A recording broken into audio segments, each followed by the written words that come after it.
We buy time because time is the one thing that you cannot replace. This second that you're watching my video, that second is gone. That minute you watch this video, that minute's gone. You can't replace it, I can't replace it. I cannot replace that. Customer is replaceable. Money is replaceable.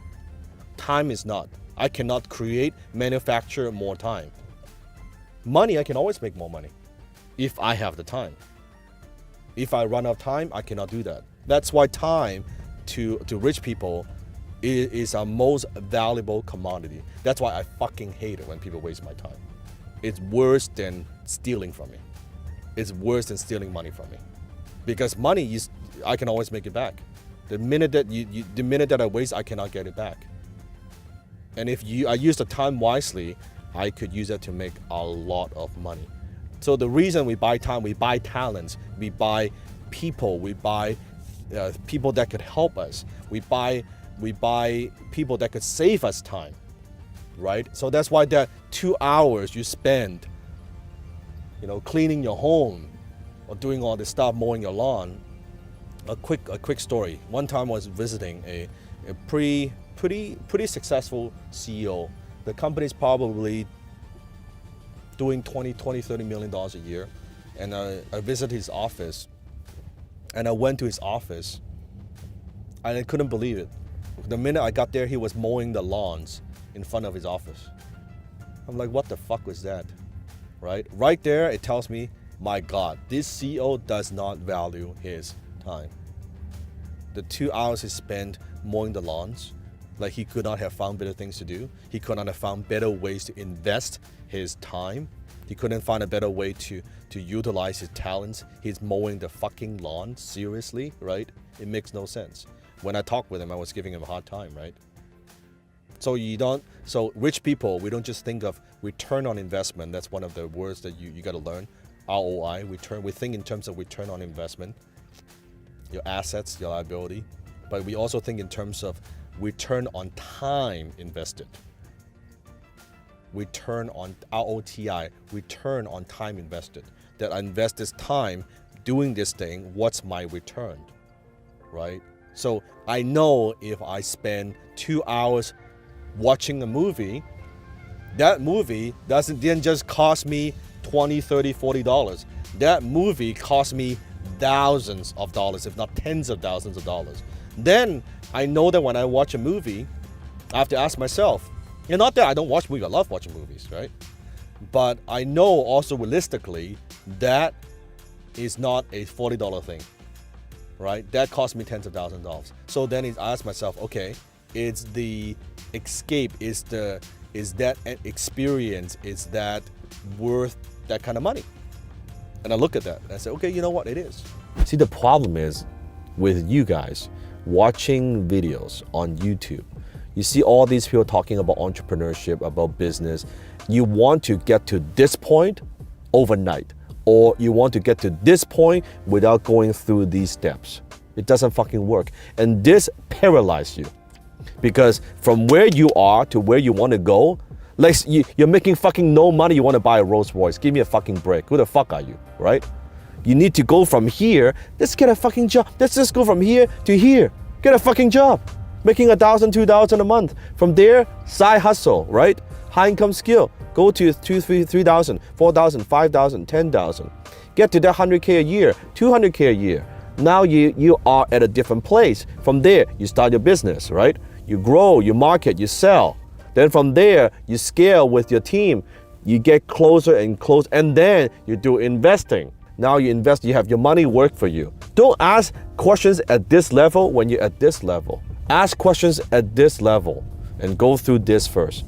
The problem is with social media that you don't know how to filter. You don't know how to think independently, and you don't know what is the right advice for you at this given time for you. When it comes to investments, before you choose what type of investments you want to invest in, you first have to determine what kind of investor you are. It's like you're asking me, what kind of car should I buy? Well, it depends. Is you use it for like leisure? Are you using it for business? Are you using it to drive your family around? If that's the case, maybe SUV makes sense. If it's for like you like to drive fast car, maybe a sport car, that makes sense, like a Porsche or a Ferrari, Lamborghini, whatever it is. A little bit more risky, costs more money. Or are you the type of investor that your age? Are you between 30 to 40 years old? Are you between 40 to 50? Because it also depends, as you get older, then you might want investment that more protect the capital. When you are younger, you can go a little bit more aggressive and say, I want growth, right? Growth versus security. That also makes a difference. So all that take into consideration. That's why I don't like the question where, okay, Dan, what should I invest in? Or what do you invest in? Well, what makes sense for me might not make sense for you, right? You may not be there yet, or the capital that you have, you may not be ready for that type of investment. Or what I like, okay, I like SUV, doesn't mean you should drive SUV, right? I like a sport car, doesn't mean you should drive a sport car. Even within sports car, there's so many different brands. I like certain type of color, I like certain type of engine, I like certain type of interior. Does that make sense? So it all depends. It all truly depends. The problem is, people ask that type of question, they're looking for an easy answer. Because most of the time, you haven't done your due diligence.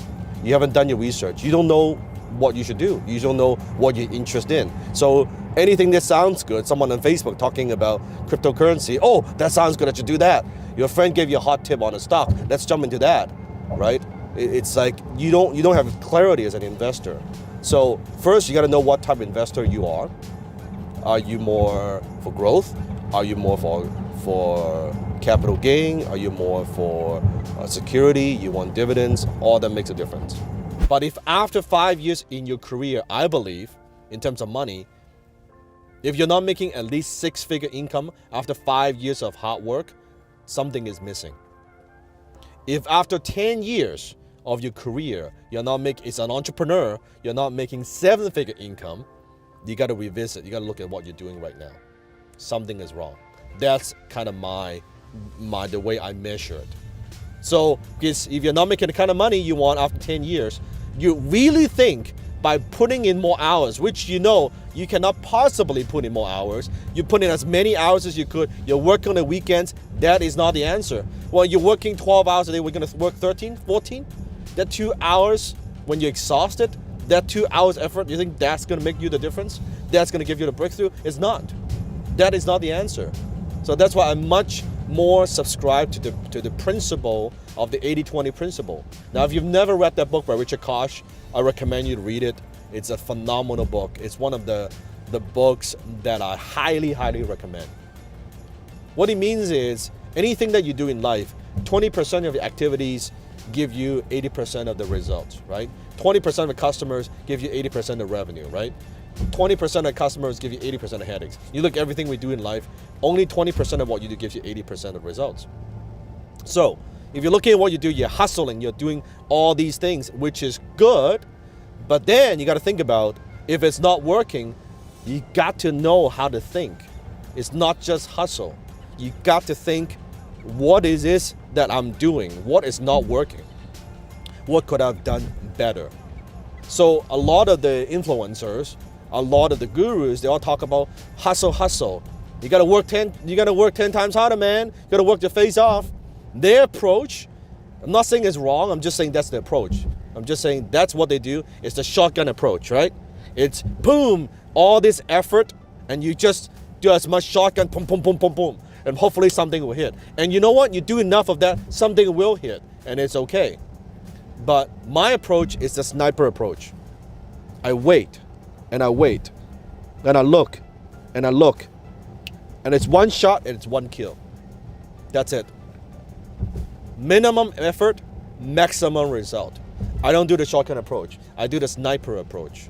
If you study my work, you know I'm all about adding value before you ask anything in return. So it shows me you have not studied any of my work. No wonder you're fucking broke.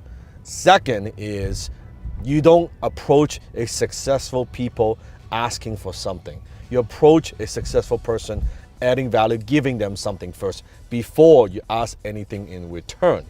And third is If you have no money, just think about if I'm betting on horse racing. You as a jockey, as an entrepreneur, you suck because you've never done this before.